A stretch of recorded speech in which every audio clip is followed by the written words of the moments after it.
Le Centre de neurophotonique est une initiative majeure de l'Université Laval à Québec, à l'interface entre le Centre d'optique photonique et laser et l'Institut universitaire en santé mentale de Québec.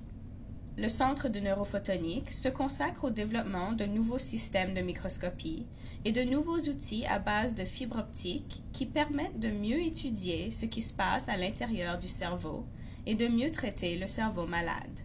Le laboratoire d'Yves de Coninck se concentre sur l'état du cerveau dans des conditions de douleur chronique.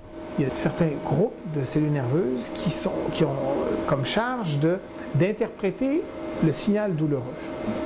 Et ce qui arrive dans les conditions de douleur chronique, souvent, c'est qu'un signal qui normalement ne devrait pas activer ces cellules nerveuses-là se trouve à les activer.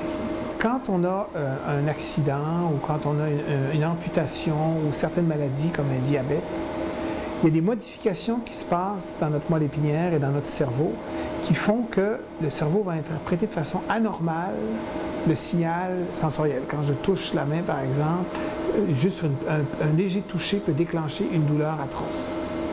Alors l'enjeu, c'est d'essayer de comprendre qu'est-ce qui se passe, qu'est-ce qui va de travers dans le cerveau, comment est-ce que le circuit nerveux fonctionne de façon anormale et interprète de façon anormale le signal.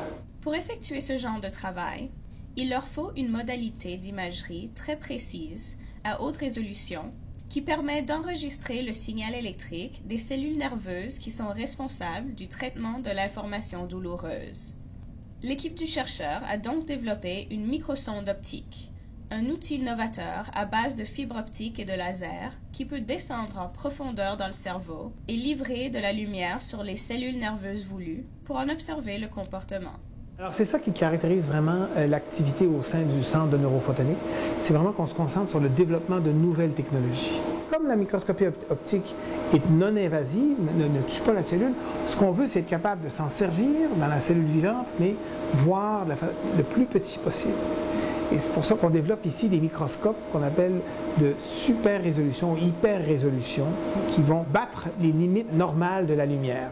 Cette technologie permet aux chercheurs de comparer le comportement des cellules nerveuses d'un cerveau normal avec celui d'un cerveau malade.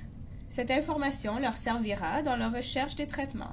On a tout un programme qu'on a développé basé sur l'utilisation de ces films-là pour la découverte du médicament. On descend avec la microsonde, on peut enregistrer, mesurer comment se comporte cette cellule-là, identifier le comportement anormal dans le cerveau malade et aussi voir comment la cellule réagit à un médicament. Et ça, c'est important de pouvoir le faire à l'intérieur du cerveau intact parce que beaucoup de développement de médicaments et de validation de médicaments se fait à partir de tissus isolés, de cellules isolées.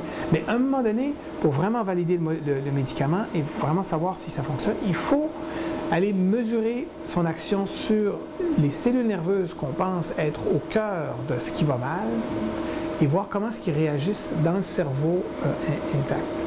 Ce qu'on peut envisager à plus long terme aussi, c'est carrément utiliser la lumière pour traiter. En modifiant certaines cellules nerveuses, on peut faire en sorte qu'elles vont répondre à la lumière et qu'on va être capable de contrôler leur activité avec la lumière. Et là, on envisage avec ça avoir des traitements qui sont beaucoup plus spécifiques, donc avec beaucoup moins d'effets secondaires et beaucoup plus adaptés à la problématique.